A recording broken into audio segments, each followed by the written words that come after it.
രാമായണത്തിന് പ്രകൃതിയുമായുള്ള ബന്ധത്തെക്കുറിച്ച് ചിന്തിച്ചിട്ടുണ്ടോ? പ്രകൃതിയോടടുത്ത് നിന്നിരുന്ന ത്രേതായുഗം എന്ന ഒരു നല്ല കാലത്തിന്റെ ജീവശ്വാസമായിരുന്നു രാമായണം. രാമായണത്തിന്റെ തുടക്കം തന്നെ പ്രകൃതിയെ സ്വാർത്ഥതയ്ക്ക് വേണ്ടി ഇല്ലാതാക്കുന്നത് കണ്ടപ്പോഴുണ്ടായ രോഷത്തിൽ നിന്നുമായിരുന്നില്ലേ? പ്രകൃതിയുടെ കരച്ചിൽ കണ്ടപ്പോൾ ഉണർന്ന ആദികവിയുടെ വേദനയല്ലേ രാമായണമായതും? ഒരുപക്ഷെ അനേകകാലം പ്രകൃതിയുടെ വാത്സല്യ വാൽമീകത്തിനുള്ളിൽ കഴിഞ്ഞതുകൊണ്ടായിരിക്കുമോ ആദികവിക്ക് പ്രകൃതിയോട് ഇത്രയ്ക്ക് സ്നേഹം തോന്നാൻ കാരണവും? ആയിരിക്കാം. കാരണം രാമായണത്തിലെ സാധ്യതകൾ അനന്തമായി നീളുന്നതാണ്.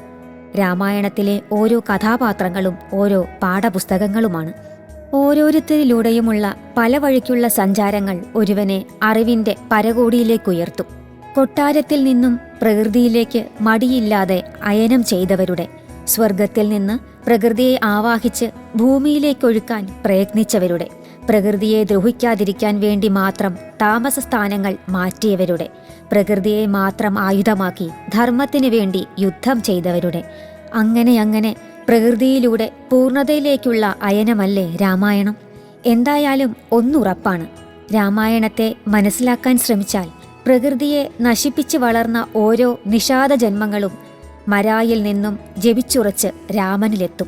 അതിൽ നിന്നും ലഭ്യമാകുന്ന തപോമൗന ബലങ്ങൾ കൊണ്ട് ചുറ്റിലും അവരറിയാതെ തന്നെ ഒരു വാൽമീകം ഉയർന്നിട്ടുണ്ടാകും. ആ വാൽമീകത്തിനുള്ളിലിരുന്നാൽ മരായും രാമയും മുതൽ സകലതും ഒന്നാണെന്ന തിരിച്ചറിവുണ്ടാകും. ശേഷം പുറത്തിറങ്ങി പുതിയൊരു നിഷാദൻ പ്രകൃതിയെ നശിപ്പിക്കാനിറങ്ങുന്നത് കണ്ടാൽ ആ പഴയ നിഷാദനിൽ ഉണ്ടായ തിരിച്ചറിവിന്റെ ഫലമായി ചുടു കണ്ണീരുറവകൾ തപിച്ചിറങ്ങും.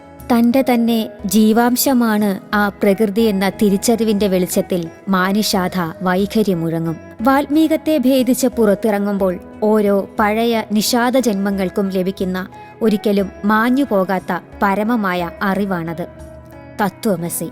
ഓരോരുത്തരും നിഷാദന്മാരിൽ നിന്നും വാൽമീകന്മാരായി ഉയരട്ടെ. പ്രകൃതിക്കെതിരെയുള്ള ഓരോ ദ്രോഹപ്രവർത്തികൾക്കും മുൻപ് ഉള്ളിൽ നിന്നും മാനിഷാധ ശബ്ദമുയരട്ടെ. താൻ തന്നെയാണ് പ്രകൃതി എന്ന തിരിച്ചറിവുണ്ടാകാൻ എല്ലാവർക്കും പരമേശ്വരന്റെ അനുഗ്രഹങ്ങൾ ഉണ്ടാകട്ടെ. രാമായണ മാസ ആശംസകൾ.